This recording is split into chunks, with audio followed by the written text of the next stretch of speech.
చాలా అద్భుతంగా గౌరవనీయులు శ్రీ గంగాచార్య గారి నేతృత్వంలో జరుపుకోవడం చాలా సంతోషం. మరి మన కొల్లూరు పట్ల దినదినాభివృద్ధి జరుగుతాము. ఆ లక్ష్మీనరసింహస్వామి దయతో దాదాపు 3.5-4 కోట్ల రూపాయలతో ఈ దేవాలయాన్ని చక్కగా అభివృద్ధి చేసుకుంటాం.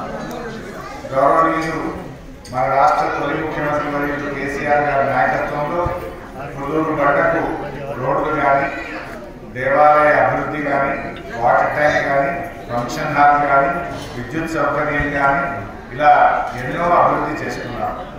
ఒకప్పుడు కొల్లూరు గడ్డ జాతర అంటే అంతా ట్రాఫిక్ జామ్ ఉండేది. కానీ గుట్ట చుట్టూ డబుల్ లైన్ రోడ్డు అద్భుతమైన రింగ్ రోడ్ వేసుకున్నాం. ఆ లక్ష్మీనరసింహస్వామి పాదాల చెంతన కాళేశ్వరం గోదావరి జలాలు ఈరోజు ప్రవహిస్తున్నాయంటే అంతా స్వామివారి దయ. ఆ స్వామివారి యొక్క కృపతో, ఆయన కటాక్షంతో ఈరోజు గోదావరి జలాలతో ఈ సిద్దిపేట ప్రాంతం సస్యశ్యామలమైంది.